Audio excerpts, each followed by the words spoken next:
Welcome to Black Men Speak. I'm your co-host, the J.R. Stewart. And I'm your co-host, the Tommy D. Duncan III. Jimmy, it is Wednesday, January the 24th, 2024. And if it's Wednesday night, It's certainly Black Men Speak. So let's give a shout out to Liquid for providing our theme music. And if you haven't already, please hit that like button, subscribe to the channel, and spread the word. So you and your coworkers or friends or family will have something interesting to talk about for the rest of the week. With that being said, Tom, I know we have a packed show tonight, and we are covering one of the three vices in life. What do people say that you don't talk about uh-oh, in polite conversation? Relationships, politics, and religion. We're going to cover one uh-oh. of those tonight. All right, Jimmy. We're going to kind of continue where Let's we get started started. last. Let's do what we do best. All right. But on tonight's show, in addition to covering politics, we also have a couple of things that we're going to cover. In addition to that, talking about the African American electorate in politics in America. We're also going to talk about, hey, guess what? A study shows that based upon the Wall Street Journal, 40% of African Americans now own stock. The African American population has grown by 32% in the last generation. An unfortunate incident about road rage that led to a death and a life sentence for someone. So we got to talk a little bit about that. The largest individual donation to a historically black college in the history goes to Spelman College. And of course, Jimmy, we can't get through this week without talking just a little bit about our predictions in the NFL Conference Finals. All right, so let's do it. We have a lot to talk about. All right, before we get So, started with the core meat and potatoes of our stories, let's talk about a couple of birthdays and man, an untimely passing this year. Someone who you may not know personally, but of course you know about the family. The youngest son, Jimmy, of the Dr. Martin Luther King, yeah. Dexter Scott King, just passed this past Monday at the tender age of 62, Jimmy. Just kind of shocked everybody. I don't think that this is something that a lot of people were very aware of, Jimmy, but obviously the family knew that he had been suffering from cancer. Yeah. And so this past Monday, we say bye-bye to one of the legacy of course, our stalwarts, Jimmy. And of course, of the legacy of Dr. King, he is now only left with two living siblings that would be Bernice King and Martin Luther King the third. Okay. So definitely we want to give our condolences to the King family and really to the entire nation. You know, this is, I guess, what one might consider to be, one of the first families of the civil rights era. So definitely our condolences to the King family and their loved ones. Also, we want to run through some birthdays for those of you who are right at the end of January. We're going to tell you who you may be sharing a birthday with. First, we'll start off with probably one of the most melodic and beautiful voices in the entire country, the beautiful and very talented Miss Alicia Alicia Keys. Keys. Okay. Happy Has a birthday, birthday girl. on, has a birthday on tomorrow, January the 25th. Also, Jimmy, if you are a lover of the soft crooning voice, you may cherish this birthday that's coming up on January 26th, the one and only Miss Anita Baker. Yes, I still got a lot of her music in my collection. No Absolutely. voice. We haven't never encountered. Well, so far I didn't encounter another voice like hers. She has a No, very unique voice. yes, as the great one used to say, beyond the category, Anita Baker. Yes, that's a good way of putting it.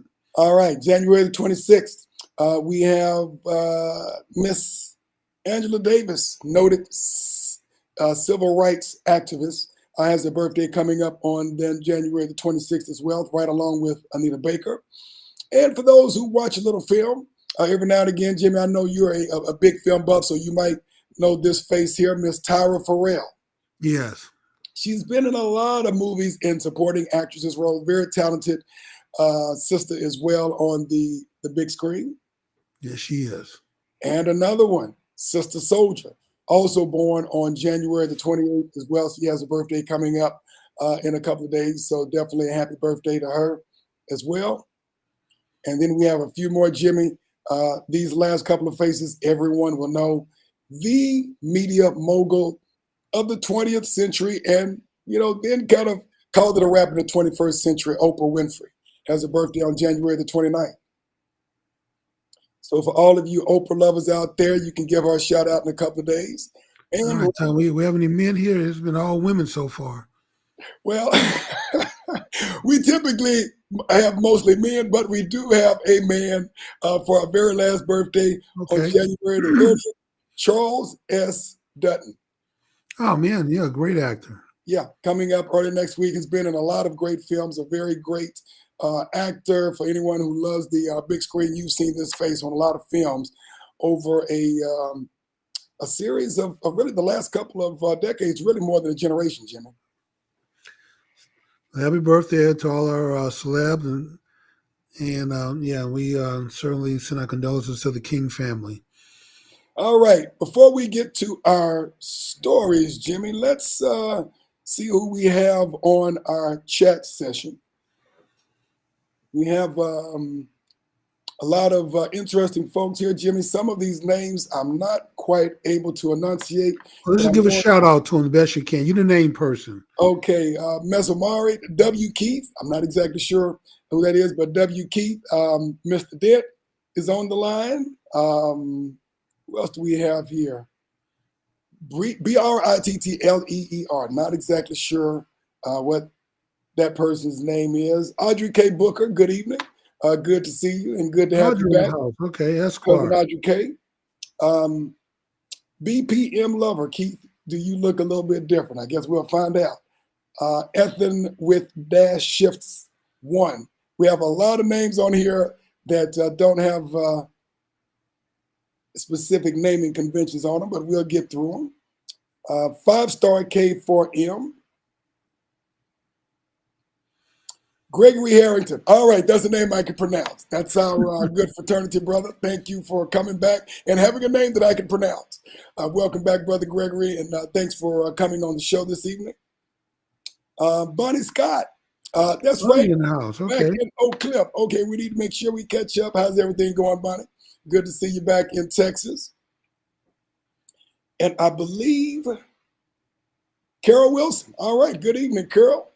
Thank you for joining us on the chat line.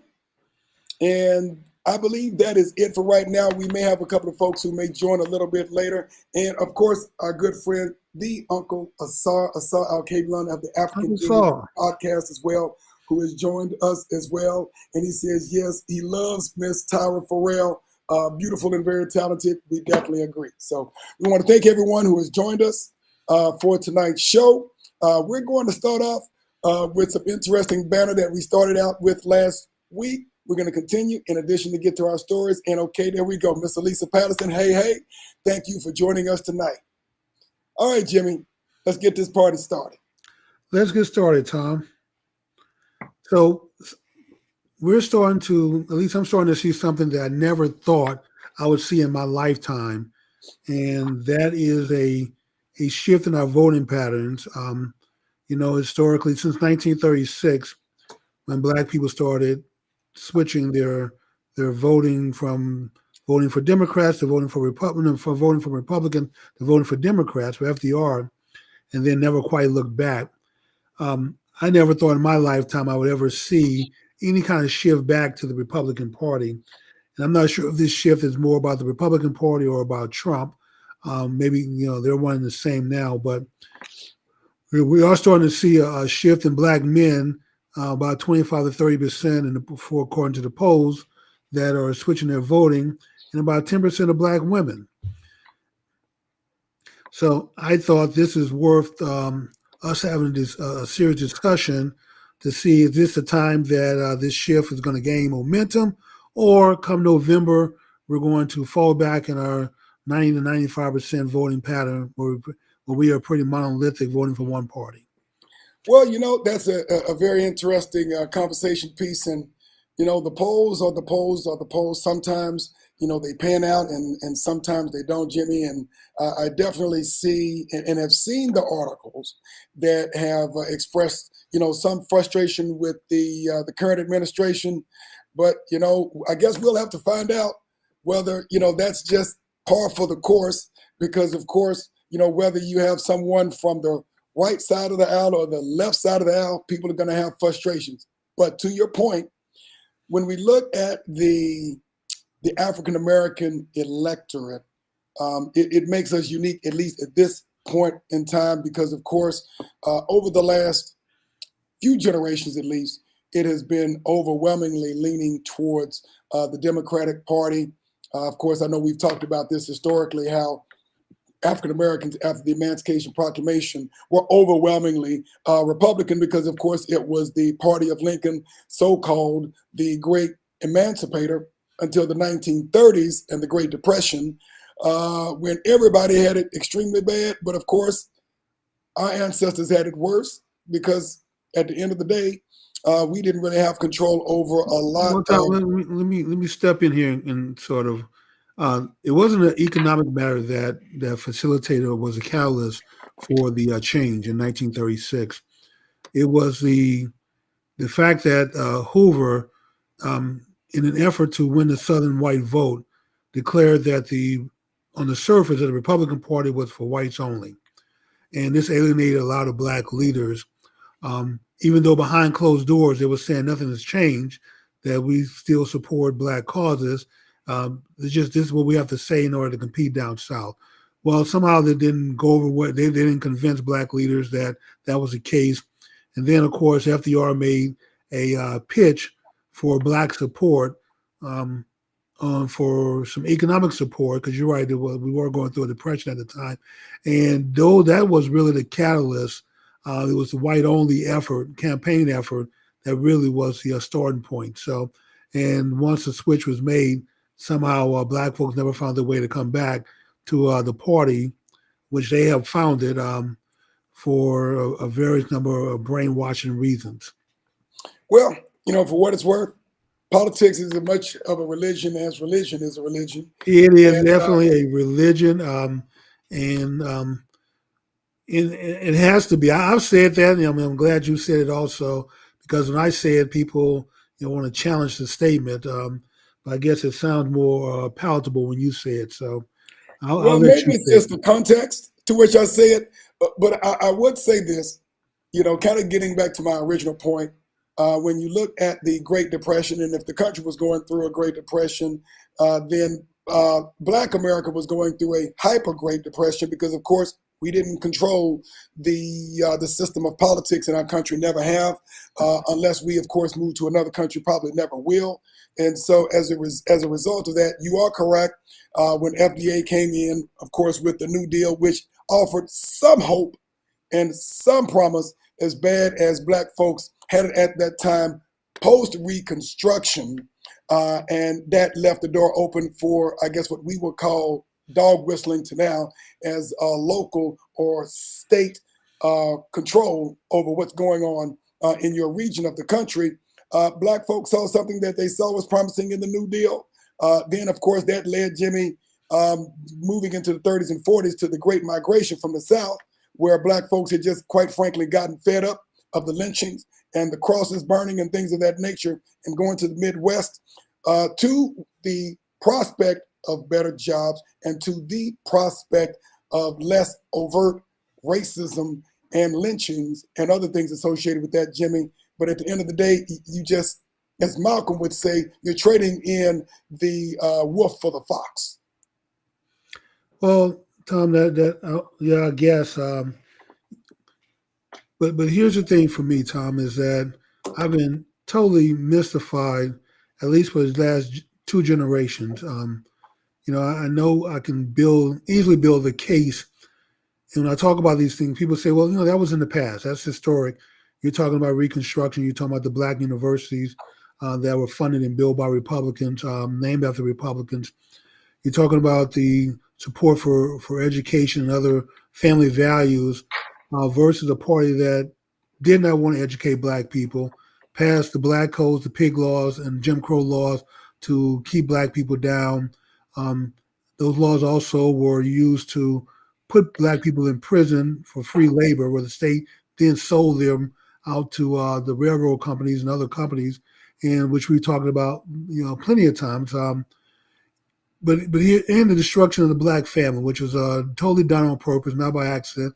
Destruction of the black schools, whereas now we don't even recognize inner city black schools anymore. They used to be great. When you're talking about the Dunbar schools and a few other schools that were created around the 1920s, when they first got started, and you look at the people who graduated from those schools, it reads like the who's who of Black history. To where we are now with the school system, of course, you couldn't just go in and burn down the school system anymore. So it had to be taken over from within and corrupted from within, which is where we are now. When I look at overall history, Tom, I just don't see how in the world anyone who studies history or know history could actually build a case of support what I call that skank party. But no disrespect towards people who vote for that party, support that party, who run as that party, but they have a very nasty, ugly, bad history of what things they've done for black people. And then folks say, well, recently the parties changed places, and somehow the racist Democrats became Republicans, and all the good-hearted Republicans became Democrats, which didn't happen. During the 60s, you had one person change from a Democrat to a Republican, and one person changed into an independent. So there was no migration, which is just another controlled lie that's put out there. But then folks say, well, but here recently, Democrats are for black people and Republicans are racist. And although there's no evidence for that, all I see, Tom, is the Democrat administration after another, to include the black president, Obama, cutting funding for HBCUs, giving money, taking that money, putting it into Latino schools, cutting more money from HBCUs, putting the money into the STEM programs, where in the end, only Hampton University was able to get some money out of the STEM program. To even now, our current president, which black folks voted for, they may have a little remorse now, but he's another one that wrote those sentencing guidelines that we claim we were against, but it took a Republican to do something about those sentencing guidelines. Even though we didn't vote for him, he used his political capital for that to restore funding for HBCUs and for economic investment. Even though we didn't vote for him, he still took on black issues.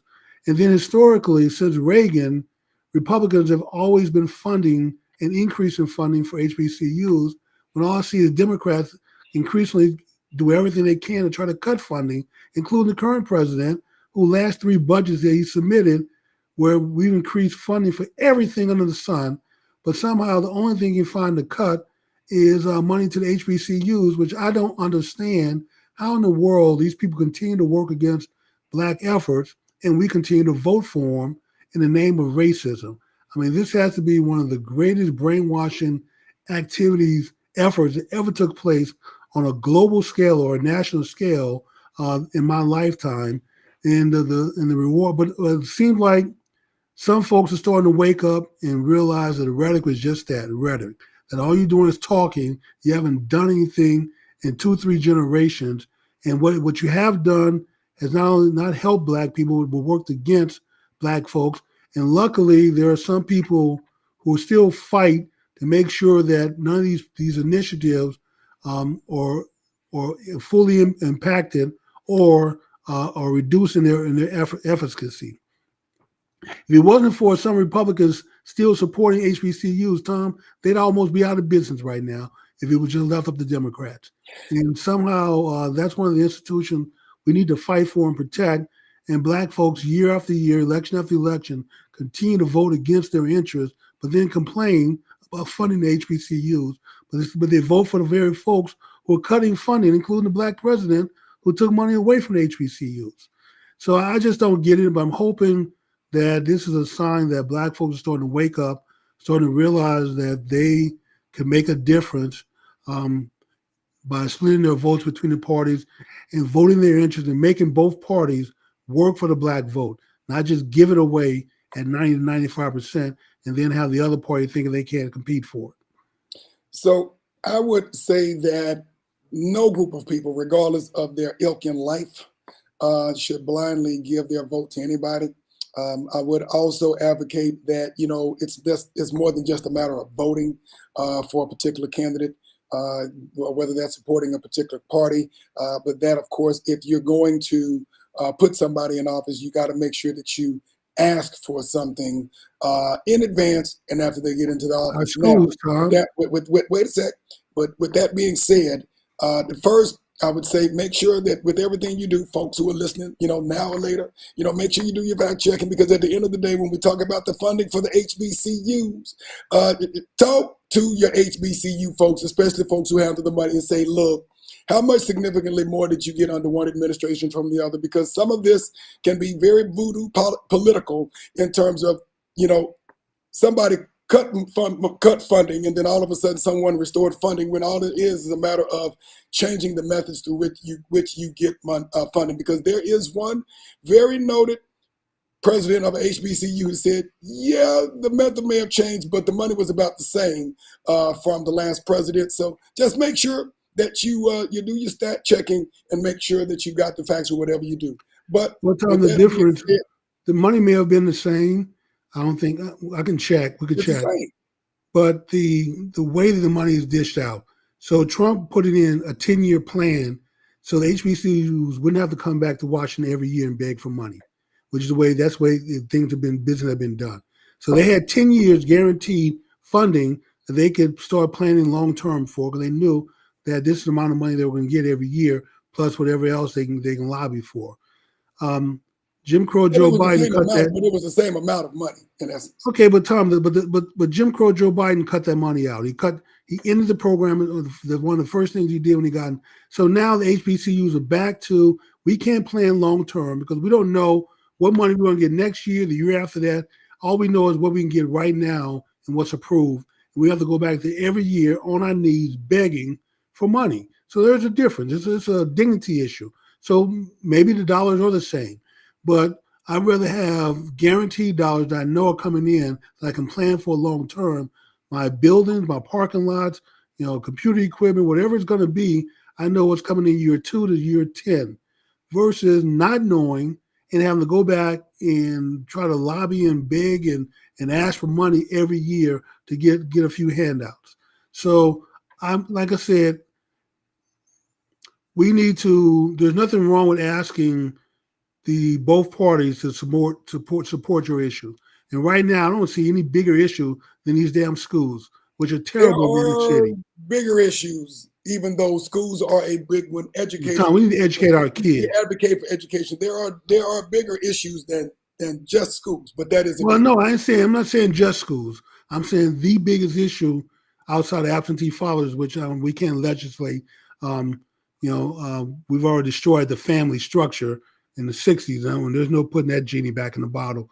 But at the very least, we can go back to the time when we had excellent schools for our kids to go to. In fact, the black schools at that time rivaled the private schools up and down the East Coast. We need to get back to those days. You're correct, but that unfortunately was not the norm. There were a few absolutely. That was the norm, Tom. But it was only a few schools. You can't say that schools for all African Americans in this country across the board, in the North, in the South, were above par with the most elite schools in the country. The first eight black high schools that were created, 4 would be in the Dunbar schools in D.C., Baltimore, Kentucky, and here in Fort Worth. All 4 of those schools were excellent schools that competed against white private schools. We're not talking about the entire country, Joe Jimmy. That is the other 4, Tom. The one in Seattle, the other 4, which are spread out through the country, also had the same goals and same effort, and they competed at such a high level also. So yes, so the first 8 black high schools competed against some of the best white schools in the country. And if we could do it back in the 1920s, then why can't we do it today?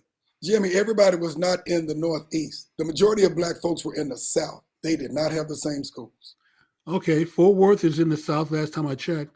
What I'm saying is, in the West Coast. But again, I said across the South. You're talking about for instance, if you consider our so-called elite schools, the Browns, the Harvards, etc. Of course, they are exceptional, but they are the elite schools. You're talking about the elite schools of the black, not a lot of the standard schools Tom, I'm where talking about they high were schools. underfunded. They had leftover books from the white schools Tom, that have been I'm passed talking about down. high schools. I'm talking about Right. high schools, not I'm talking universities. about high schools too, Jimmy. Okay, We're not talking so about colleges. high schools that most historians agree, just to get into the schools generally, to graduate from one of those high schools, the equivalent of a junior college associate degree today.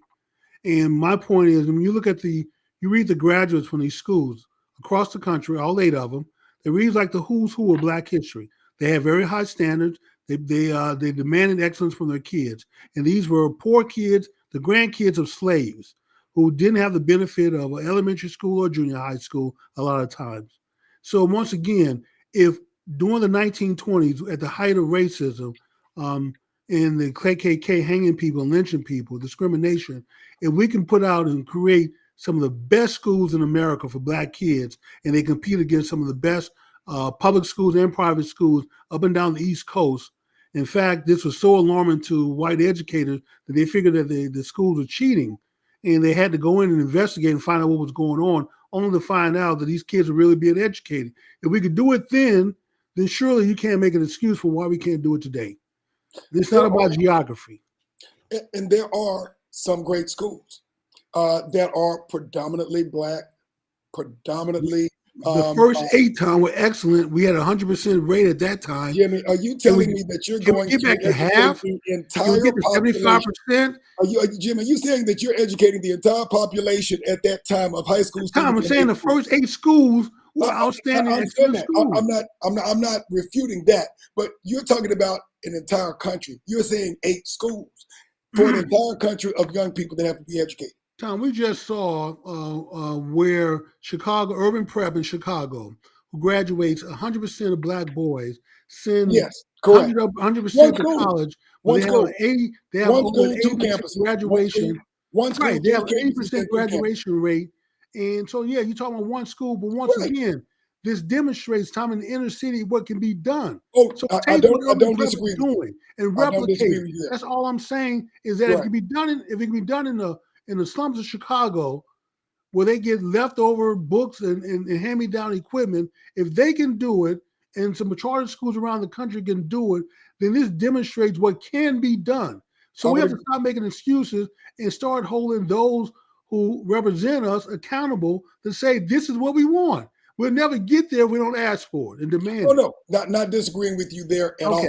I'm not disagreeing with you there. I agree with you that there are shining examples of some of the best schools, bar none, regardless of whether they were populated with Black students, white students, Asian students, etc., in the earlier part of the year. What I'm only suggesting is that cadre of schools was not the standard for all Black students. Tom, there was no all back then. There was only 8. There were only 8, Tom. There was no 8 all. 8 schools. The 8 was all at that time until more were built. But initially, there was only the 8, and that was all. So that's fine. Let's do the math on the number of kids who could go to high school across the country and 8 schools. No, Tom. Okay.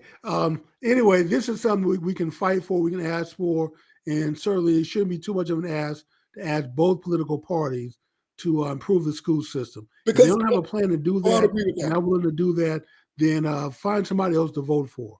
I would agree. And I think this is what we've got to figure out, or what we've got to learn to understand, is that we are historically, Jimmy, whether we voted Republican from post-Reconstruction through the, let's say, years in the 30s after the Great Depression, and then very similar to what you see in the Latin American community, in the Asian community, from the 30s through the 60s, it was skewing about 2/3, 1/3 between the Democratic and Republican Party until the shift, of course, through the civil rights years in the 1960s, when the Civil Rights Act, Voting Rights Act, the Housing Act, and then that shifted it over from about 2/3 to about, I don't know, close to 90%, give or take, and that's where we have been since then. But backing up, the point is, other groups are symptomatic of where the black community was in terms of their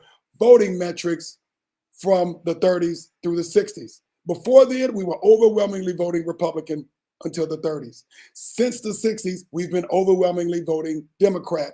But how is it in their political strategy do other folks figure out, Latin Americans, Caucasian Americans, Asian Americans, other folks, how they get their interests met, even though they are significantly more split than the black community electorate? Well, Tom, that's how you get it. That's how you get your interests met, by splitting your vote. So you just answered your own question. That's how you get it, because people have to compete for your vote. You have candidates now on both sides, Republican and Democrats, going to rallies, and trying to do their best to deliver it in Spanish. Why? Because they're competing But for if the that was Hispanic the vote. case, Jimmy, our interests would have been met during the years of Jim Crow, during the years of sharecropping, during the years of lynching, during the years of the so-called great years of the KKK and the Black Legion, when we were only voting 2/3 Republican. We were still fighting and screaming and dying and bleeding and being lynched, even though we were voting at that time 2/3 Democrat, 1/3 Republican. Okay. So we have to acknowledge that we have a dubious existence. And so we have to do something a little bit different because we have a different set of politics than other groups. Jimmy, we've talked about this. There are folks who can immigrate from other countries right now. Now, granted, they have a different psychology, but at the end of the day, they come here, quite frankly, with more opportunity than folks who have been here for 400 years. Because guess what? They can get funding from the government that folks who have been here 400 years can't. Well, Tom, we got 4 years of FDR. We got a term of Truman. We had one term of Eisenhower. So that's one Republican administration thrown in there. And then it was Kennedy, it was Johnson. Then we got one term of Nixon, and then I think Ford finished up the second term of Nixon. Carter. And then we got Jimmy Carter. And We got Reagan. 2 terms of Reagan. So And the then point another is term that of the period Bush. that you're talking about was mostly Democrats. There was only one Republican administration thrown in there. We didn't get another Republican in the White House until Nixon. And You're Nixon gave talking post-civil rights. I'm you talking affirmative pre-civil action. rights. Nixon gave you affirmative action and gave you the King holiday.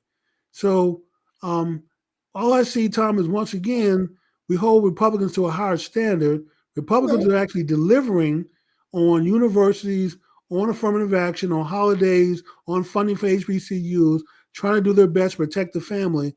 And all I see is just a rot, cancer, decay from the other side. But yet, somehow we continue to vote for them thinking that Republicans are racist. We've been brainwashed into believing that. I live in the most conservative Republican county in America, Collin County, bar none. Other Republicans in the state of Texas, which we know how conservative Republican Texas is, call us the Collin County crazies. That's how much more conservative we are versus just your average Republican in Texas. If the Republican Party, which all of these southern chapters in the South were all founded by black people, black men, every last one of them. 150 black men founded the Republican Party of Texas. And I can go throughout the rest of the South where it's the same thing. The Republican Party is our party. To say that it's a racist party against black people is one that's just been an outright lie. And I'll give you another story, another example where I can show the brainwashing. I had a client who had a nonprofit down in Dallas, and I got her to come up and speak to my Republican club up here in McKinney, Collin County. And she was afraid. She actually asked me for security detail because she thought that somehow she was going to be harmed up here by just coming to speak to a group of Republicans.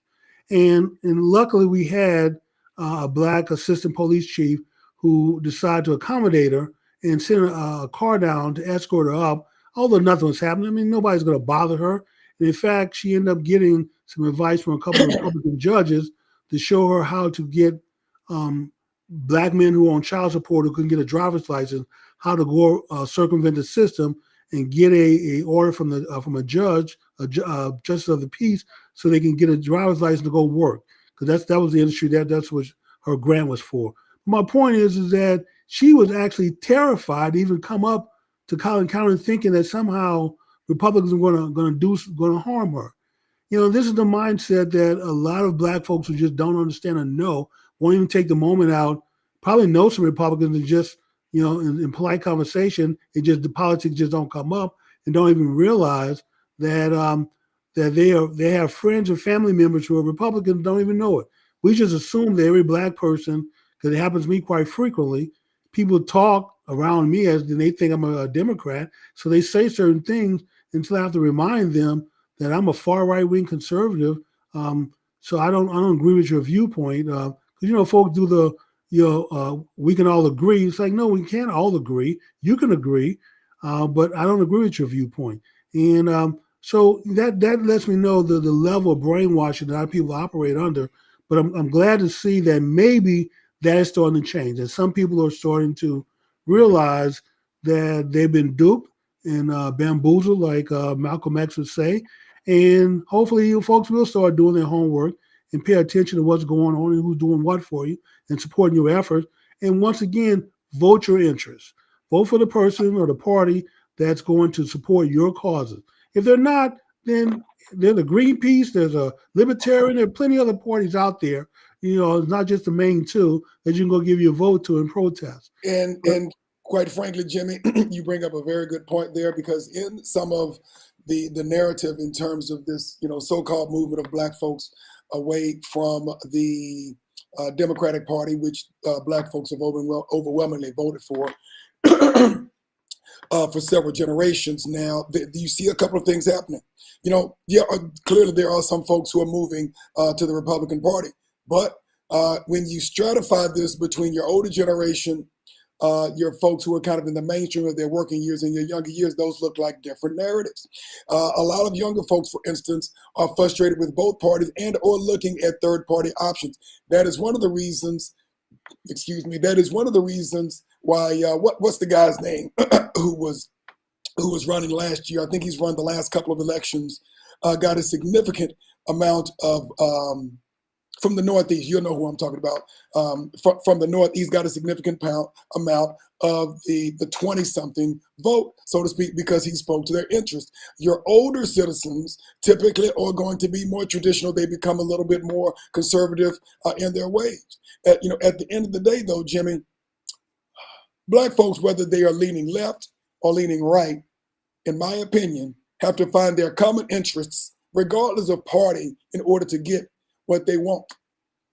And I would agree with you in terms of, there are some folks, I don't know if they just haven't gotten very much exposure. They have there are certain parts of this country that you need to be a little bit concerned about, because let's be very clear, there are still sundown towns in this country. But we have to figure out how to collaborate on both sides of the aisle in order to get what we want as a community. Because I think one thing that is becoming readily apparent is that the more divisive we are and the more split we are, the less we are going to get as a community. And so we've got to figure out, regardless of our politics, how to figure out our common interests. Divisive. I think it's just the opposite. The more divisive we are, the more split we are, the more we're going to get. We haven't gotten yet. And when you say the more divisive, how are we going to get that? Unpack that for me.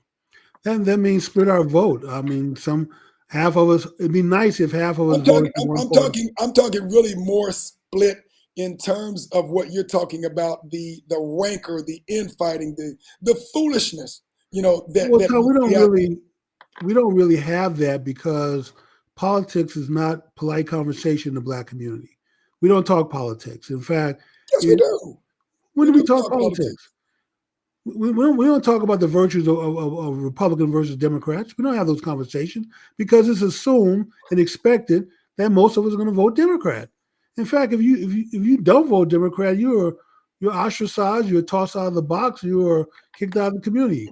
Your black card can be revoked for being a Republican. So we don't have those kind of conversations in our community, but we need to have those conversations, and we need to split our vote between the parties.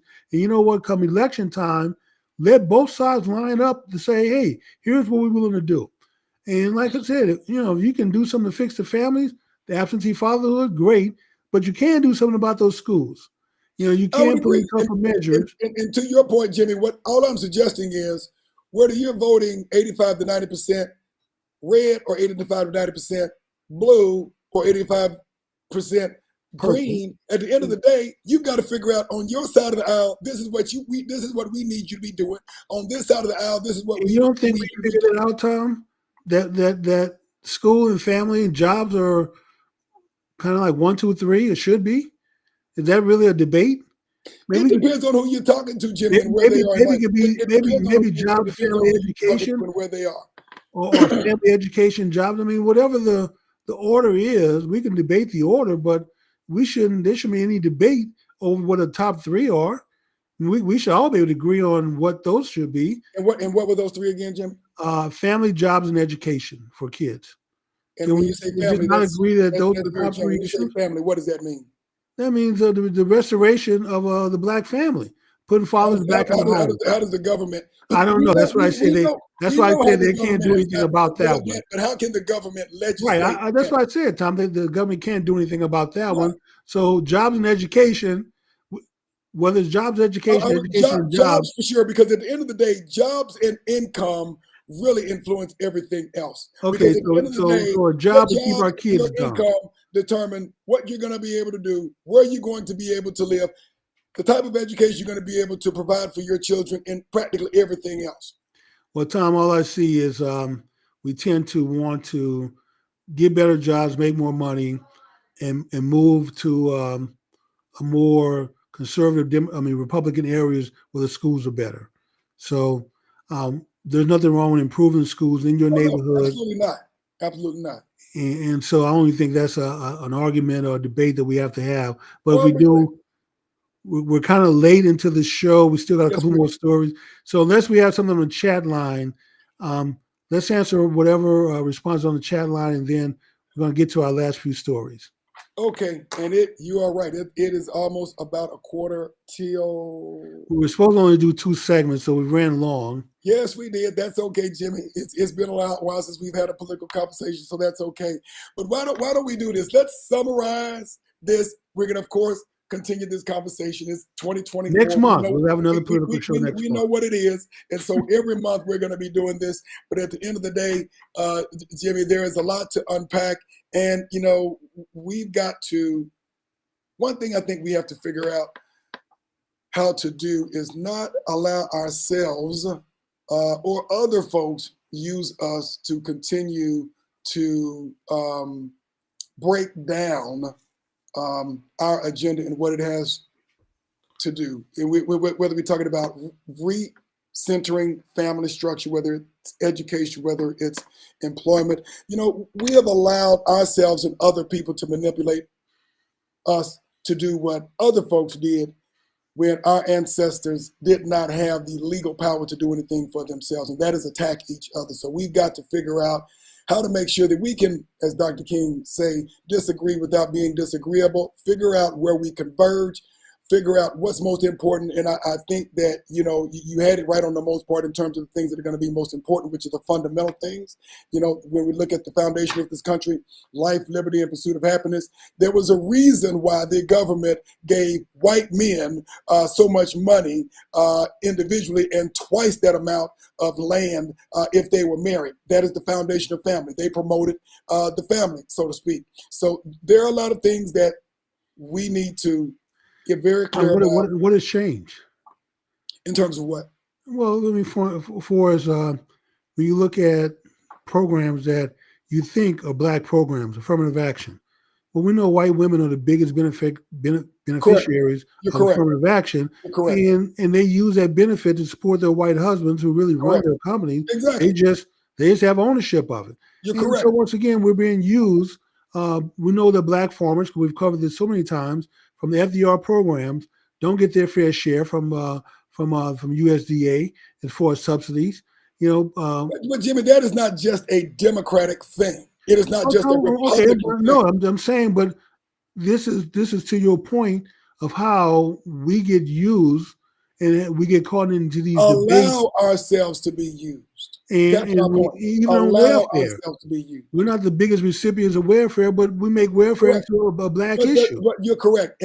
But the narrative, not shaped by us and what we would call the dog whistling of who the so-called, to Reagan's point, welfare queens are, you always show a black face. Right. So my point is that these things are done on purpose, trying to make us fight for things that are not necessarily when we're the biggest beneficiary.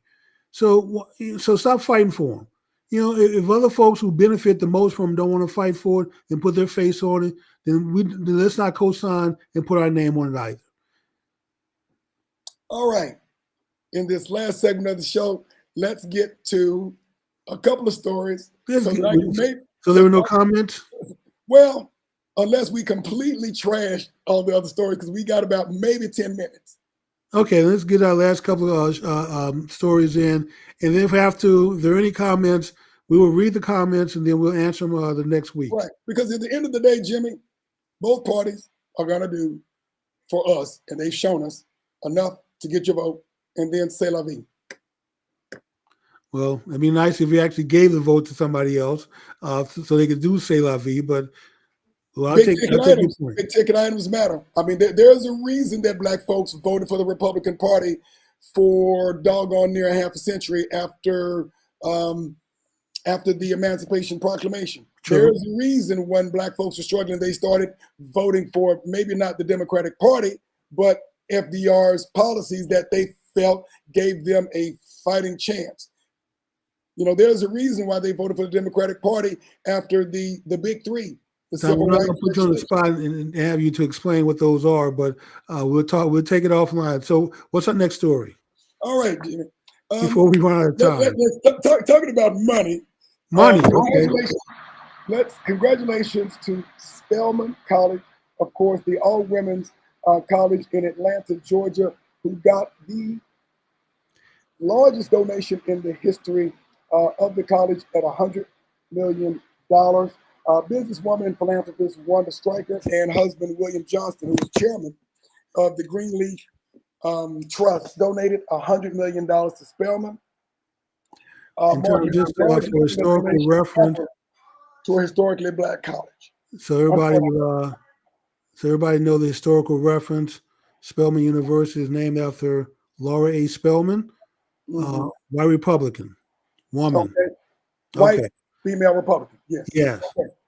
I'm just curious to know where are the schools black universities that are named after Democrats.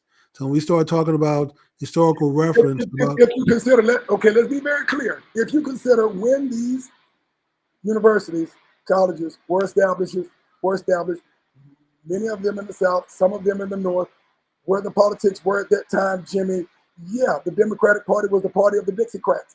Absolutely. The majority of them were on the other side because the Dixiecrats were what some might call the other side of the party today. But we're going to congratulate Spelman, founded by a white Republican woman, for the donation they received. Although you can't get one Spelman graduate to recognize that point or acknowledge that point. Or if they know, I'm pretty sure there are. If they know the history, I know some outstanding Spelman graduates, and I'm quite sure they know the history of their school. And how I'm just joking with you. They don't produce too many dummies out of Spelman. Okay. So what's our next story? All right. Next story. Wealth in Black America in 2022. There was a recent study, Jimmy, that based upon a survey of consumer finance produced by the Federal Reserve that studied families' wealth, income, and financial well-being, delivering some pretty interesting facts. I know we've talked about this several times before, Jimmy, but the median wealth in the typical Black family is now right under $45,000 as of 2022. That is compared to a median wealth in white families of about $285,000. And Jimmy, I know this probably is not going to come as a surprise to you. They're saying that the median wealth for Asian families is a little bit over $500,000, twice that of white families in America. Hispanic families have a median wealth of about $61,000. Now, again, we're at the bottom of the barrel. This came from a study done by the Federal Reserve. Don't blame me for the numbers. No, I'm not. I'm just saying we've been at the barrel for a long time. We've been on our knees that we don't realize that we have calluses on our knees. And Tom, in a country that we help make great, and help make it into what it is, that we're at the bottom of the barrel. And this Right. just goes to show that we need to get our act together. And we need to stop chasing white people because they're not at the top of the mountain anymore. Those Asian folks are. They dominate our schools, they dominate our universities, and they dominate us in wealth. They twice the wealth of white people. So let's stop comparing ourselves to where we are against whites as if that's the finish line we have to reach. No, the finish line we need to reach is we're trying to catch those Asian people who quietly, Tom, quietly have done this. They've taken over schools, universities, and high tech and made themselves wealthy. And they're not out protesting. They're not out with flags and burning things down. They don't burn down their communities in protest.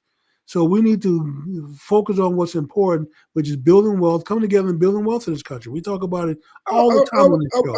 I would agree with that, Jimmy. But as opposed to chasing white folks or chasing Asians, quite frankly, we need to chase ourselves. And when I say chase ourselves, I mean that we are not a monolithic community. We don't all think alike. We don't have all the cultural dynamics. Something that we talk about, we have talked about in the fact are the African Americans, or whom we call African Americans in this country. We talk about continental Africans who have immigrated and or who live to this country. We talk about Caribbean Americans who live in this country. And we consider the cultural dynamics of all of those. And so a part of what we're talking about shouldn't be trying to be like anyone else, but to honor and acknowledge ourselves and our greatness and not drink the Kool-Aid of what other folks, and quite frankly, some of us, telling us who we are, and or allowing other folks to shape our narrative and or shape our image in this country. We already know that we produce a massive amount of economic potential in this country because $1.6 trillion, Tom, of potential. I understand. We should make that money multiplied 2 or 3 times by trying to spend as much of it with ourselves as possible. That's my point. Chasing ourselves, not chasing Asians, chasing Latin Americans, chasing Caucasian Americans or anybody else. We've got to chase the wealth of the economic potential that we are already producing, which would be somewhere in the range of the 8th largest country in the world if we added it all up. To your point in prior shows, Jimmy, it's a matter of doing what, simply put, other folks, not chasing them, or doing that we used to do, Jimmy, in the 20th century, which is spend internally within our own communities. Of course, every time we built those communities, they were destroyed by the state or local governments with the support of the federal government, but that's another story. At the end of the day, we produce enough wealth. It's a matter of turning it inward in order to produce our own economies, produce our own jobs, and define our own narrative. Well, Tom, somehow we seem to be afraid to have that conversation, except on this show. People whisper and get really quiet, especially if they're in mixed company. But other folks are doing it already, so we shouldn't be ashamed to do it ourselves. So we know what we have to do, Tom. We just have to do it. So we talk about it, but we don't do it. And then we complain about what other people have and not giving us when we can produce and do it for ourselves. With the last couple of minutes we have left, I'm sorry, we're not going to get through all these topics, Tom. So either we can finish this one up or go to the next one. All right. Why don't we finish this one out and dig a little bit deeper, and then maybe we can talk a little bit about some of the rest of these. You know what? I would like to, especially I would like to. We need to get the sports before we end the show. Now we can't be out of sports. You're right. And we're down to the finish line now. So, all right, Jimmy, we've got to talk NFL conference finals coming up. I don't know. I know you say you don't watch football after the Cowboys lose. I watched a little bit of the 49ers Green Bay, the 49ers game in Green Bay. I watched a little bit of the Chiefs. I watched the last quarter of both. So interesting, of course, for those of you who do not watch football, and for those of you who do, we've got in the AFC, the Baltimore Ravens, commandeered by the Lamar Jackson, who is the presumptive MVP. He'll be MVP Against the Kansas City Chief, and only Patrick, as some folks would call Mahomes or my homeboy, who is not Jimmy. I can't recall the last time a quarterback has quarterbacked their team to the last 6 straight conference finals, but he has done that. And I don't know if that's never been done before, but he's in the history books, or if not, got to be very close to 6 straight AFC They went to 4 Super Bowls. And so they may have, I don't know if they had any conference championships before that, but I know they went to 4 straight Super Bowls. Every time, Jimmy, since he has been starting in the NFL, he has been in a conference final. Let me say this, Tom. It's because of his greatness, and that team is built for the playoffs, that they were able to pull out a victory, them and the 49ers, because Green Bay, if they don't miss the field goal, they tie the game. If they make 1 touchdown on those 3 field goal attempts, one of those is converted into a touchdown, they win the game, because they really outplayed the 49ers. They did. It's just the 49ers have the experience. And an interception at the end of the game. And when they had to make, it's like a minute left. I mean, but he was driving downfield. Jordan Love was taking him down the field. He can. He was. So we're going to give the 49ers their credit, Tom. So you got 49ers in Detroit. You got the 49ers and the Detroit Lions. You got a lot of rabid fans in the Detroit Lions. It's been 3 decades, Jimmy. I think the Detroit Lions can take them down, Tom. All right. So you're calling the Detroit Lions? I'm going to give them their due. I'm saying they're way overdue. So I'm giving them some love. I think they're going to beat the 49ers. Now that would be one heck of a story if the Detroit. That would be not the completion of a Cinderella story, but that would be nirvana for the Detroit Lions if they were actually to make it to the Super Bowl. I don't think that they've ever been to a Super Bowl. They haven't. Okay. This is why they do. I got you. But, there is someone called the 49ers and Shanahan who are in their way. Who are you calling in the AFC Conference Finals? I'm going to go with Baltimore, Tom. Yeah, I'm with Baltimore. I'm with Lamar Jackson. And I am hoping that all of the naysayers who have been rooting against him and are talking against him since he was drafted very last in the first round in 2018, even though he had won a Heisman Trophy and was the most prolific quarterback in college football at that time, they wanted him all of a sudden to be picked as a receiver. He is only the top of the food chain and top 3 quarterback in the NFL today. So for all of these prognosticators who said that he could only be a receiver in NFL, this is in your face. I'm pulling for the Baltimore Ravens and Lamar Jackson, even though I love me some Andy Reid and Patrick Mahomes. Well, Tom, between them, Green Bay, and the Texans, we could have had an all-black quarterback Super Bowl if things had worked out right. Yeah, so, that would have been right. But yeah, I'm going with the Baltimore Ravens. I'm hoping Lamar Jackson gets one of at least 2, maybe 3 rings in his career. And in the NFC, it would be very exciting if the Detroit Lions were to make it to the Super Bowl. It's hard to bet against the 49ers. It is, Tom. On their turf. It's very hard. Now, this is the X factor, Jimmy. Is Debo Samuels playing? You know what? He should be healthy by now. If he's playing, I think that takes him over the top. He's been hurt towards the end of the season. He missed a bunch of games. He had a shoulder injury last week, though. He had a shoulder injury. He had a shoulder injury last week that took him out of the game. So the question is, if Debo's playing, it's the 49ers. If Debo's not playing, I think it's going to be Detroit. Well, if it's a shoulder problem, Tom, I guess maybe it depends on how quickly they can shoot him up where he doesn't feel the pain or it heals up, which it takes a long time for shoulder injuries to heal. So, right. Again, if Debo can play and he can be Debo, I think it's the 49ers. If it's not Debo, them Lions. Well, it should be a good game, Tom. I'll watch the fourth quarter of both. I'll catch them towards the end and see what's going on. But, yeah, I'm not going to sit there and watch 4 quarters of either one of them because neither one of them names started with a C. So, okay, we got to talk about Dak. We don't have time to really talk about Dak tonight. It's time for him to go, Tom. They're giving your boy Dak a hard time. Yeah, for $59 million, which is what he's going to count against the cap this year, we can buy a lot of players for $59 million. It's time for him to go. But Jimmy, if they cut him, Jimmy, how much are they gonna owe him? I think no, they're not going to cut him. They'll find a way to trade him, Money. and they'll pay some of his salary. But if they release him, I think the hit is $42 million. I thought it was around $40 million. That's a lot of dead money. Well, Tom, you still save $19 million of what you'll have to pay him if you keep him around beyond June cutoff. So find a way to trade him. Who do you replace him with? Who's available? Okay, we traded. We have Cooper Rush, which we know, he's Cooper Rush.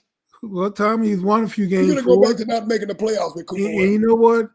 We took a chance with a young quarterback from Mississippi State 8 years ago called Dak. He played dividends. Fourth round, Jimmy. And so fourth round. Maybe we can roll the dice again. We have a young quarterback we got from the 49ers. It's time to roll the dice again and see if lightning strikes twice. There's a reason that the 49ers cut him. Yes, Tom, because he was hurt and he didn't play well. But that was with them.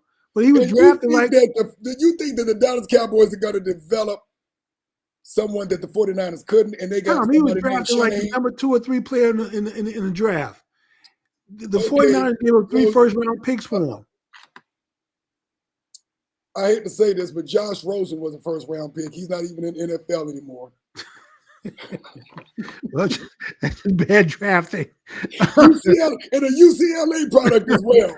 Even that time we go into the draft this year and go get a quarterback. But my point is that I don't think Dak is that much better than one of these kids coming out of college for $59 million. I'm thinking I can live with a $700,000 quarterback out of college and use that $59 million to go buy some defense, somebody to plug up the middle.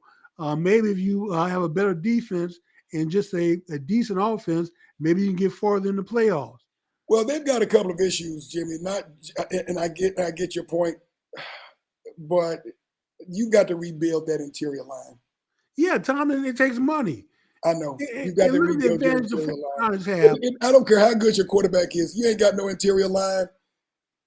You got problems. They have a $700,000 quarterback, and so they got plenty of money to pay other players like Debo, like the running back they got from the Carolinas. Christian McCaffrey. Yeah. So they have money, Tom, because they're not giving it all to one player. We don't have money. We now struggling to pay a linebacker, to pay a wide receiver. I mean, we have issues with the salary cap now. And $60 million, if you can free that money up, now you can re-sign some other players and go out and buy some talent. I hate to break this to you, but you've got bigger issues than personnel. You've got organizational culture issues. Well, yeah, that's the owner. I hope he sells the team personally.